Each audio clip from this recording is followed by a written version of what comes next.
Hey friends, welcome back to my channel.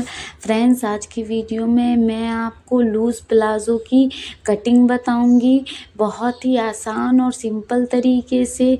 तो जो loose palazzo होता है, इसकी कटिंग और स्टिचिंग बहुत ही आसान होती है। आप बहुत ही कम समय में इसकी कटिंग और स्टिचिंग कर पाएंगे। तो ये समर के लिए बहुत ही अच्छा और कंफर्टेबल कपड़ा रहता है, तो आप इसे ज़रूर ट्राई करें। बहुत ही कम वक्त में और बहुत ही आसानी से आप इसकी कटिंग और स्टिचिंग कर पाएंगे।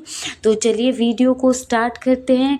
ये जो हमारा कपड़ा है, कपड़ा हमारा 2 मीटर का है और इसे हमें लूज़ प्लाज़ो बनाना है। तो इसकी हमें कटिंग करनी है। तो अगर आपको वीडियो हेल्पफुल लगे तो please like, share and subscribe करें मेरे चैनल को, ताकि मैं आप लोगों के लिए इसी तरह की वीडियो लाती रहूं। तो चलिए वीडियो को स्टार्ट करते हैं। तो सबसे पहले कपड़े को हमें इस तरह से एक फोल्ड में, इस तरह से दोनों कोरी को हमें पकड़ना है, इस तरह से एक फोल्ड में। उसके बाद हमें दोबारा इस तरह से अपने कपड़े को फोल्ड करना है। इस तरह से फोल्ड करके हमें इसे बिछाना है। अब जो हमारी खुली साइड है वो बाहर की साइड रहेगी और जो बंद साइड है वो हमारी तरफ रखनी है। हमें कपड़े को 4 फोल्ड में बिछा लेना है सबसे पहले, और जो बंद साइड है वो हमारी तरफ रखनी है और खुली साइड बाहर की साइड रखनी है, इस तरफ। ये आप देख सकते हैं।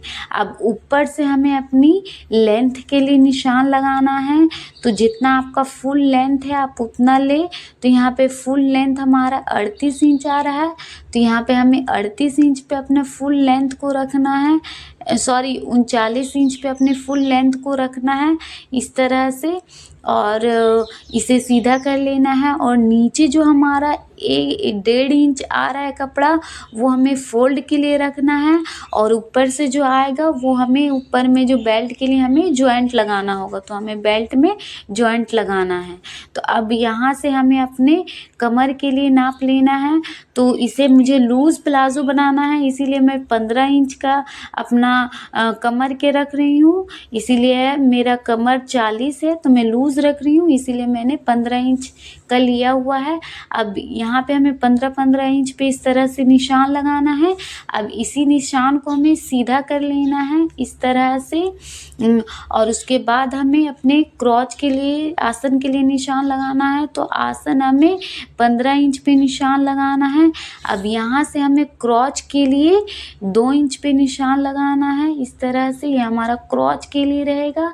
अब यहाँ से हमें 1 इंच पे क्रॉच के लिए निशान लगा के और उसके बाद क्रॉच के लिए हमें निशान बना देना है। ये इस तरह से हमें अपने क्रॉच का शेप दे देना है, इस तरह से। अब जो हमने क्रॉच लिया था, आप उतना भी अपना जो घेर है रख सकते हैं, या आप उससे कम भी रख सकते हैं। तो वहाँ उससे मैं 1 इंच क्रॉच के लिए कम रखूँगी। जो हमारा बॉटम है उसे 1 इंच हमें कम रखना है। जैसे कि 17 इंच है तो मुझे 16 इंच अपने घेर चाहिए, तो मैं 16 इंच का घेर रखूँगी अपने प्लाजो में। अब इन 2 निशानों को हमें आपस में मिला लेना है, इस तरह से हमें मिलाते हुए इसे जाना है, इस तरह से। अब इसकी हमें कटिंग कर लेनी है, इसे हमें कटिंग कर लेना है। ध्यान रहे, जितना भी आपका कमर है, जैसे कि अगर आप जितना भी लूज़ रखना चाहे, मेरा कमर 40 है तो मैंने हमारा 10 इंच आ रहा है 4 फोल्ड में, तो मैंने 15 लिया है, 5 इंच का मैंने लूजिंग रखा है। तो आपको जितना भी लूजिंग रखना है आप अपना हिसाब से 5 इंच, 6 इंच, 7 इंच, जितना भी आपको लूज़ रखना है, लूज़ रख के आप वहाँ पे रख सकते हैं। और प्लस उसमें आपको क्रॉच के लिए 2 इंच का निशान लगाना पड़ता है।